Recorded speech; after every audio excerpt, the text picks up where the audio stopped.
Pozdravljeni, sem Marja Milič in gledate MoneyHow, prvi podcast o upravljanju denarja pri nas. Ja, po mesecu dni se vračamo nazaj, pred nami je 4. sezona MoneyHow. Dobila sem izredno veliko vprašanj, kdaj bo ponovno objavljena epizoda. Vidim, da so bili nekateri zelo, recimo temu, nestrpni. Dobila sem celo komentar, da še nisem za v penzijo, zato naj se čim prej vrnem nazaj. Ja, res je, nisem še za v penzijo in MoneyHow se vrača. Kaj prinaša nova sezona, 4. sezona? Predvsem bom rekla dobro vsebino, predvsem bom rekla neodvisno vsebino, ker bomo brez dlake na jeziku povedali tako, kot je. Mislim, da ste tisti, ki nas spremljate že od samega začetka, vajeni na tako komunikacijo, iskreno, direktno in brez dlake na jeziku. Poleg tega bi pa rekla, da bomo v tej sezoni, tako kot smo bili v vseh drugih sezonah, predvsem racionalni, ko je govora o investiranju. Ja, pojavljajo se spet neki kvazi poznavalci.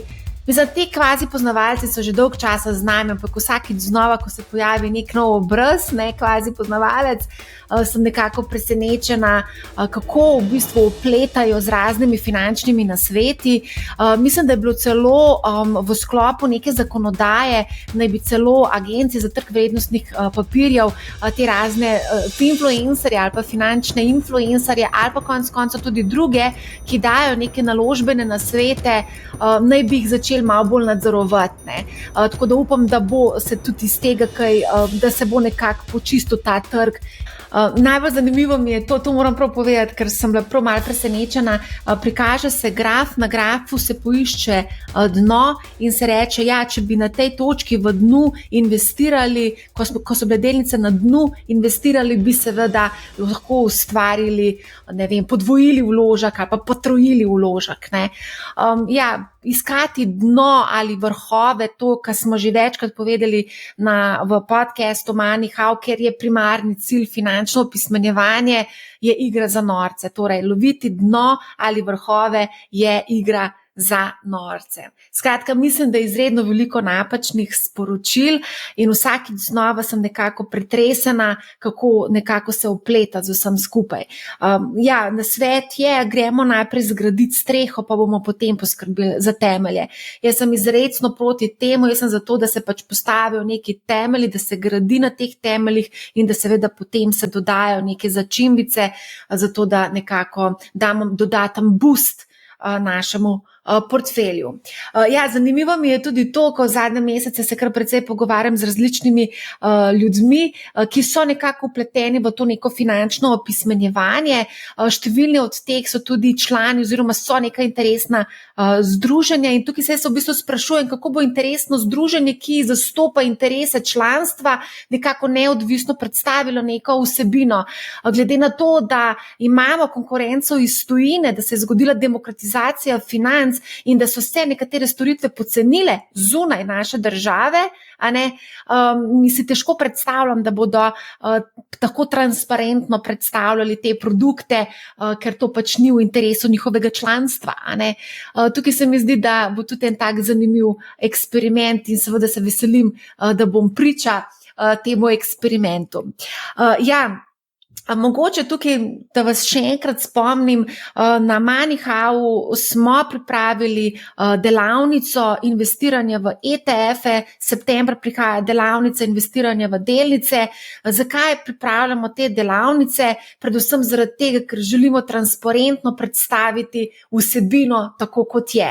Na delavnice, recimo delavnice o ETF-ih oziroma investiranju v sklade, boste dobili tako pogled v sklade, ki kotirajo na borzi in pa seveda tudi sklade, ki jih kupujemo preko družb za upravljanje, tukaj naših slovenskih družb za upravljanje.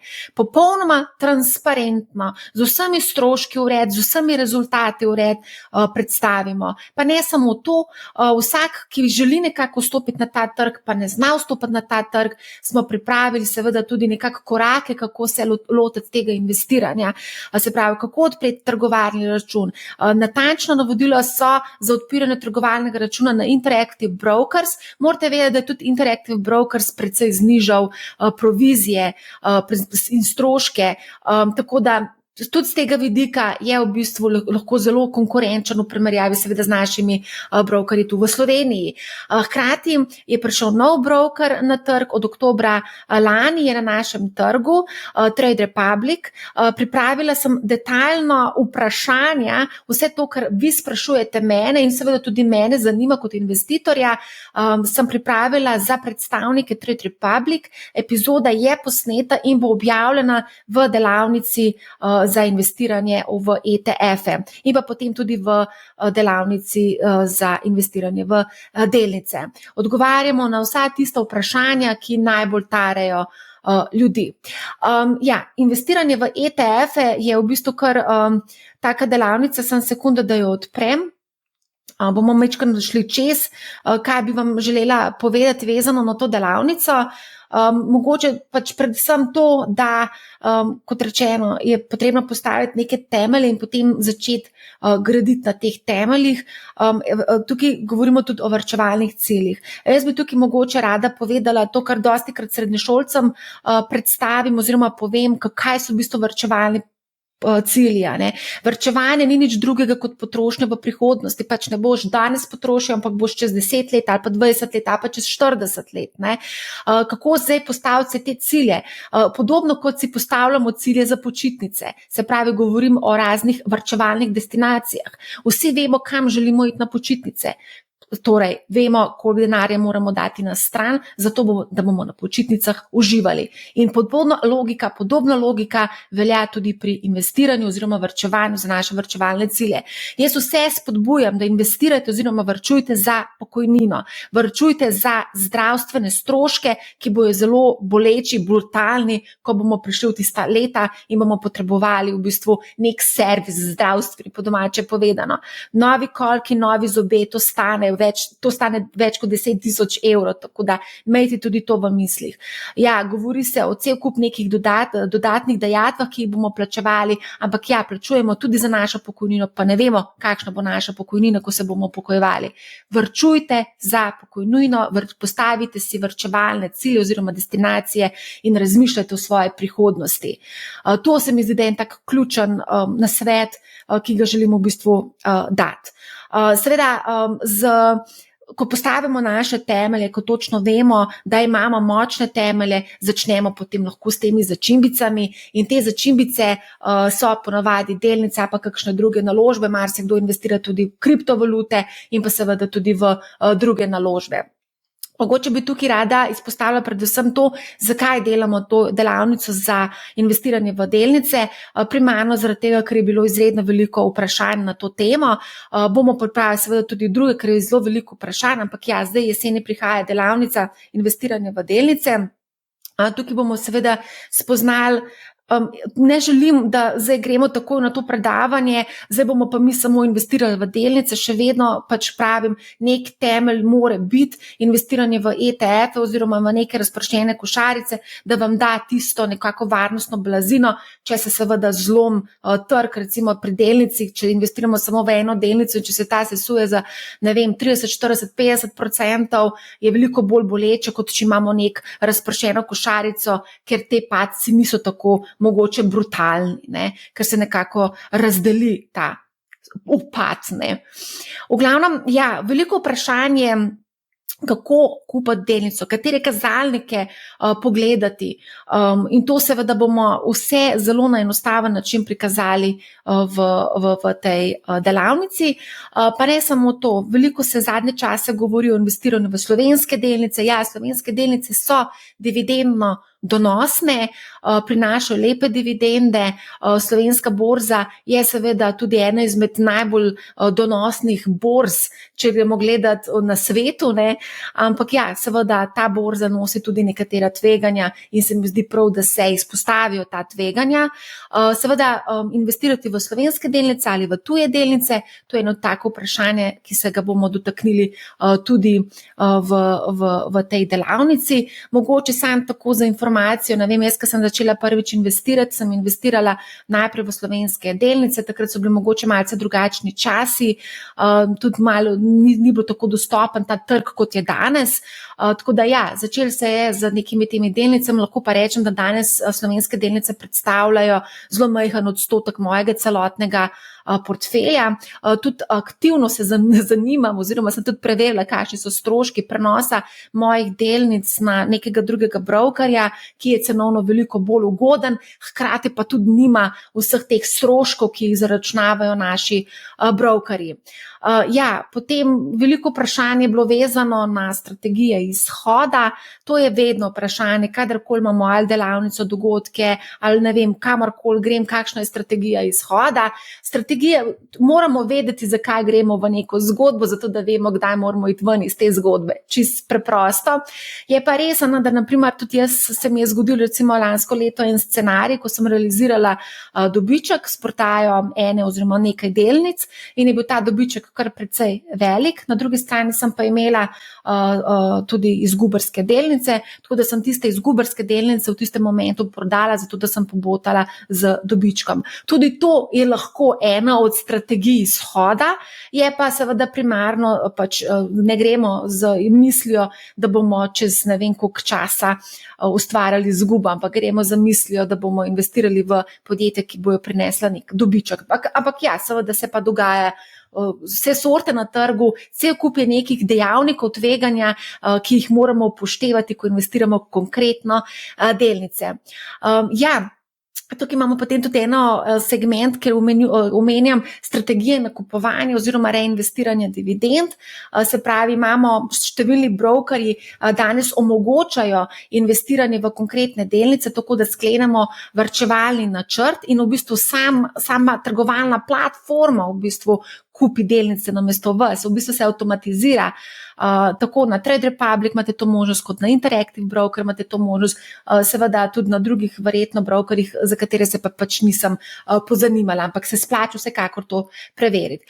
Tukaj je cel kup nekih trikov oziroma hakelcev, na katere morate biti pozorni in tudi o tem bomo govorili. Stroški borznih posrednikov. Tako kot 1000krat že povedano, stroški vplivajo na donosnost. Se pravi, znižujejo vašo donosnost. Višji, ko so stroški, manjša je zaradi tega donosnost. To moramo vedeti in tukaj bomo seveda pogledali, na kaj biti pozoren, ko kupujemo delnice in kako razumeti cenike. Zdaj, če boste kupovali preko slovenskih brokerjev oziroma brokerji, ki so tukaj, ceniki so zelo, zelo zapleteni. Če boste kupovali preko kakšnih drugih brokerjev, malo bolj poenostavljenih, bolj za tiste amaterske trgovalce oziroma investitorje, so pa tudi bolj poenostavljeni in v bistvu bolj user-friendly, po domače povedano. Znotraj vseh teh platform imate številne te neke namige oziroma napovedi analitikov ali pa priporočila analitikov za nakup, prodajo ali držanje. Tukaj moramo predvsem razumeti, kaj vse to pomeni. Nekaj o tem sem celo pisala, mislim, da na LinkedInu, skratka, in tudi na blogu money-how.si, tako da dajte si to pogledati. Ja, pomembno pa tudi, ko govorimo o investiranju v delnice, da imamo vedno v mislih celoten naš portfelj oziroma celo premoženje moramo imeti v mislih, zato da v bistvu nekako imamo zaokroženo celoto, da imamo nek pregled nad tem, kakšen je naš portfelj in kam gremo s tem. Davki so ključna stvar, ko govorimo o investiranju. Tukaj me vsakič, ko slišim, da bo nekdo ekstra obdavčil kapitalske dobičke, me kar malce stisne pri srcu, tako da tudi to je ena taka zelo zanimiva zgodba, kjer bomo se tudi pogovarjali z davčnimi strokovnjaki na tem delavnici. Mogoče tudi to številni sprašujete, ker te trgovalne platforme, tako Interactive Brokers kot seveda tudi Trade Republic, ponujajo obresti na neinvestiran denar. Kaj so zdaj te obresti? Kako je treba plačati davek? A je treba plačati davek? Lahko vam že zdaj povem, da ja, davke na obresti, ki jih dobite preko trgovalnih platform, je treba plačati in sicer 25% davki so tukaj. Marsikdo bo tukaj špekuliral in bo rekel, ja, kako bo pa FURS vedel, koliko obresti sem jaz dobil. Obresti sem jaz dobil od nekega Trade Republica ali pa Interactive Brokers.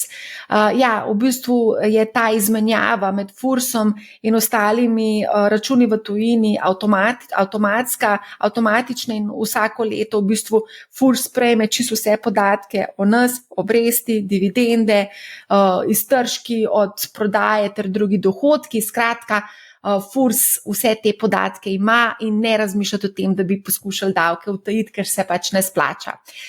Skratka, potem imam tukaj tudi naveden AI nadgradnja, to pomeni, da bomo mogoče malo vprašali se, kako lahko uporabimo umetno inteligenco pri upravljanju našega portfelja ali pa v bistvu pri generiranju nekih idej. Tukaj bomo tudi v bistvu naredili en tak zanimiv pogovor, praktičen, kako vse to lahko naredimo oziroma uporabimo. Vse, kar je nam na voljo, po domače povedano. V glavnem, novost letošnje sezone, 4. sezone, je pa to, da bomo imeli vsak zadnji torek v mesecu, bomo odgovarjali na vprašanja in vaše dileme vezano na investiranje, pogledali bomo aktualno dogajanje na trgih, izpostavili kakšne zanimive stvari, zelo veliko teh vprašanj in odgovorov tudi dobite na Discordu, Discord MoneyHow. Tam imamo res tako bogato zakladnico vseh možnih vprašanj in odgovorov, tako da če še niste naš član na Discordu, pridite, pridružite se nam, povezava bo v opisu epizode. Prav tako vsak četrtek prihaja nova epizoda MoneyHow. Poskušali bomo dostaviti čim bolj zanimivo, koristno, neodvisno, pametno, racionalno vsebino, ki vam bo pomagala pri upravljanju vašega premoženja.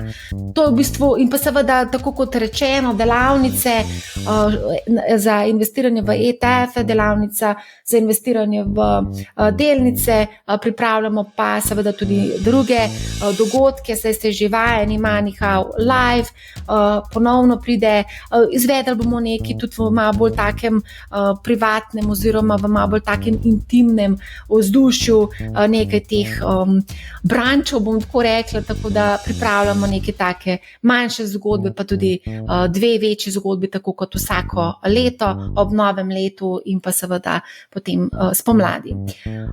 Toliko za enkrat z moje strani. Poslušajte MoneyHow, ne bo vam žal in lep pozdrav!